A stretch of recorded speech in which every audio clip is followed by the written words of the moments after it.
നമസ്കാരം. Spiderman brand new day cinema കണ്ടു. നമ്മൾ സാധാരണ രീതിയിൽ പ്രതീക്ഷിക്കുന്ന ഒരു സിനിമാറ്റിക് രീതിയിലൊന്നല്ല സിനിമ ചെയ്തിരിക്കുന്നത്. അതിൻ്റേതായിട്ടുള്ള ഒരു സ്റ്റാൻഡേർഡൊക്കെ കീപ്പ് ചെയ്തുകൊണ്ട് ഒരു ഡയലോഗ് ഓറിയൻറ്റഡാണ് കൂടുതൽ. അതേപോലെ തന്നെ ഒരുപാട് അതുമായി ബന്ധപ്പെടുന്ന കുറേ ടെക്നിക്കൽ സംഭവങ്ങളൊക്കെ പറയുന്നുണ്ട്. അപ്പോൾ എനിക്ക് തോന്നുന്നത് കുട്ടികളൊക്കെ സ്പൈഡർമാൻ എന്ന് കേൾക്കുമ്പോൾ അവർ പ്രതീക്ഷിക്കുന്ന കുറേ കാര്യങ്ങളുണ്ട്.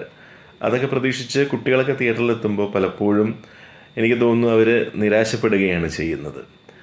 കാരണം സ്പൈഡർമാൻ്റെ അഡ്വഞ്ചറസ് ആയിട്ടുള്ള ത്രില്ലിംഗ് ആയിട്ടുള്ള സീനുകൾ ഉണ്ടെങ്കിലും അത് കുറച്ച് കുറവായി പോയോ എന്നെനിക്ക് തോന്നി. അതാണ് ഞാൻ നേരത്തെ പറഞ്ഞത്. അത് ഒട്ടും ഒരു സിനിമാറ്റിക് ആയിട്ടുള്ള രീതിയിൽ അങ്ങനെ അവർ ചെയ്യാൻ ശ്രമിച്ചിട്ടില്ല. കഥയ്ക്ക് പ്രാധാന്യം കൊടുത്തുകൊണ്ട്, ഇമോഷൻസിന് പ്രാധാന്യം കൊടുത്തുകൊണ്ട് അങ്ങനെയൊക്കെയാണ് ചെയ്തിരിക്കുന്നത്. എന്തായാലും ഏറ്റവും നല്ല ഒരു പ്രൊഡക്ഷൻ ഹൗസിൽ നിന്നും വരുന്ന ഒരു പ്രോഡക്റ്റ് ആയതുകൊണ്ട് തന്നെ നമുക്കതിൻ്റെ ക്വാളിറ്റിയിൽ ഒരു കോംപ്രമൈസും ഉണ്ടാവില്ല എന്നുള്ളത് ഉറപ്പാണ്.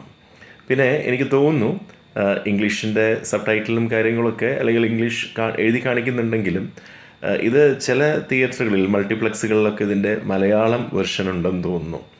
അപ്പോൾ ഇതിൻ്റെ സീരീസും ഇതിൻ്റെ പുറകിലുള്ള പല ബാക്ക് സ്റ്റോറീസൊന്നും അറിയാത്തവർക്ക് മലയാളം കുറച്ചുകൂടിയും കമ്മ്യൂണിക്കേറ്റ് ചെയ്യപ്പെടും. പ്രത്യേകിച്ച് കുട്ടികൾക്കൊക്കെ അത് കുറച്ചുകൂടി മനസ്സിലാവും എന്ന് തോന്നുന്നു. കാരണം ഇപ്പോൾ ഞാൻ പോയപ്പോൾ എൻ്റെ മോളായാലും എൻ്റെ തൊട്ട് പുറകിലിരുന്ന ഫാമിലിയിലത്തെ ആ ഒരു ചെറിയ കുട്ടിയായാലും അവരിങ്ങനെ പേരൻസിനോട് ചോദിച്ചുകൊണ്ടിരിക്കുകയാണ്, ഇതെന്താ അങ്ങനെ, ഇതെന്താ ഇങ്ങനെ. പലപ്പോഴും നമുക്കും പറയാൻ പറ്റുന്നില്ല. അപ്പോൾ അതൊക്കെ നോക്കുമ്പോൾ എനിക്ക് തോന്നുന്നു മലയാളം കുറച്ചുകൂടി കമ്മ്യൂണിക്കേറ്റ് ചെയ്യപ്പെടുന്നതാണ് തോന്നുന്നത്. ചിത്രം അവസാനിക്കുമ്പോൾ അതിൽ കാണിക്കുന്നത് സ്പൈഡർമാനെ കാണാനില്ല, പിന്നെ കണ്ടു എന്ന് പറയുന്നു. എനിവേ സ്പൈഡർമാൻ വിൽ റിട്ടേൺ എന്നാണ് പറയുന്നത്. So we are also waiting for the return of Spiderman. ഞാൻ കണ്ടത് തൃശ്ശൂർ ജോസ് തിയേറ്ററിലാണ്. നമുക്കറിയാം കേരളത്തിലെ തന്നെ ഒരു ആദ്യ കാലത്ത് ഒരു തിയേറ്ററാണ് ജോസ് തിയേറ്റർ. പക്ഷേ ഇപ്പോൾ അത് പുതിയ ശബ്ദ സംവിധാനത്തോടു കൂടി സ്ക്രീനൊക്കെ മാറ്റി നല്ല അടിപൊളി തിയേറ്ററായിട്ട് ഇപ്പോൾ കുറേ നാളായിട്ട് ജോസ് തിയേറ്റർ ഉണ്ട്.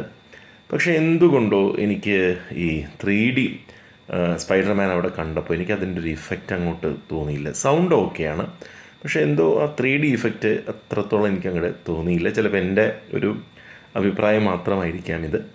Anyway Spiderman brand new day തിയേറ്ററിൽ സക്സസ്ഫുള്ളായിട്ട് റൺ ചെയ്തുകൊണ്ടിരിക്കുകയാണ്.